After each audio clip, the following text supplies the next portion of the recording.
Hello అండి, నమస్తే. Welcome back to my channel ఇష్మను వండర్స్. పండగలప్పుడు నైవేద్యంగా సమర్పించే ఒక ప్రసాదం రెసిపీని మీతో షేర్ చేయాలనుకుంటున్నానండి. ఆ స్వీట్ రెసిపీ వచ్చేసి చక్కెర పొంగలి అండి. చాలా టేస్టీగా, పర్ఫెక్ట్గా నేను చెప్పిన కొలతలతో ఒకసారి ట్రై చేయండి. చాలా పర్ఫెక్ట్గా, టేస్టీగా మనం ఈ రెసిపీని ప్రిపేర్ చేసుకోవచ్చు అండి. లేట్ చేయకుండా ప్రాసెస్ ఏంటో చూసేద్దాం. చూడండి, 1 కప్పు వరకు నేను పెసరపప్పును తీసుకున్నానండి. పెసరపప్పు స్టవ్ వెలిగించి ప్యాన్ పెట్టుకుని అందులో పెసరపప్పుని యాడ్ చేసి మీడియం ఫ్లేమ్లో మనం గోల్డెన్ బ్రౌన్ కలర్ వచ్చేంత వరకు ఫ్రై చేసుకోవాలండి.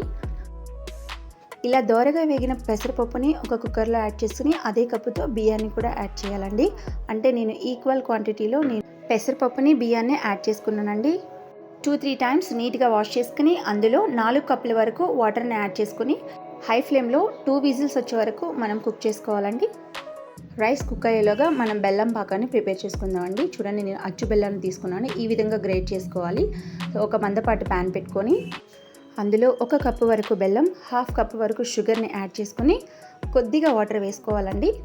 మంట అనేది మీడియం టు లో ఫ్లేమ్లో పెట్టుకొని మనం ఈ విధంగా బెల్లం పాకాన్ని ప్రిపేర్ చేసుకుని పక్కన పెట్టుకుందాం. ఇలా చేయడం వల్ల డస్ట్ పార్టికల్స్ ఏమైనా ఉంటే పోతాయండి. చూడండి, ఈ విధంగా మనం రైస్ అనేది కుక్ చేసుకోవాలి. ఇలా కుక్ చేసుకున్న రైస్లోకి బెల్లం పాకాన్ని యాడ్ చేసుకోవాలండి. ఒకసారి 2-3 టైమ్స్ ఇలా మిక్స్ చేసుకోవాలి. మనం బెల్లాన్ని ఆల్రెడీ కరిగించుకుని యాడ్ చేసుకున్నాం కాబట్టి ఎక్కువ టైం కుక్ చేయాల్సిన అవసరం లేదండి. ఒక 5 to 7 minutes కుక్ చేస్తే సరిపోతుందండి.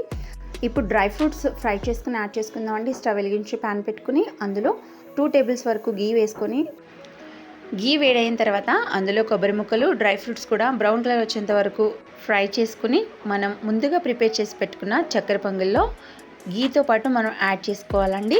ఇందులో చిటికెడంతా ఇలాచీ పౌడర్ కూడా యాడ్ చేసుకుని మనం అంతా ఒకసారి మిక్స్ చేసుకుని సర్వింగ్ బౌల్లోకి సర్వ్ చేసుకుందాం.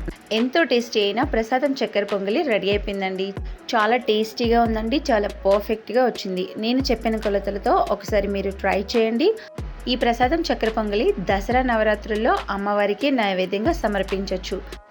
మీరు కూడా మీ ఇంట్లో ట్రై చేసి మీ సలహాలు, సూచనలు నాకు పంపించండి. నేను ప్రిపేర్ చేసిన ఈ ప్రసాదం చక్కెర పొంగలి మీకు నచ్చినట్లయితే ప్లీజ్ లైక్ చేయండి, షేర్ చేయండి, సబ్స్క్రైబ్ చేయండి.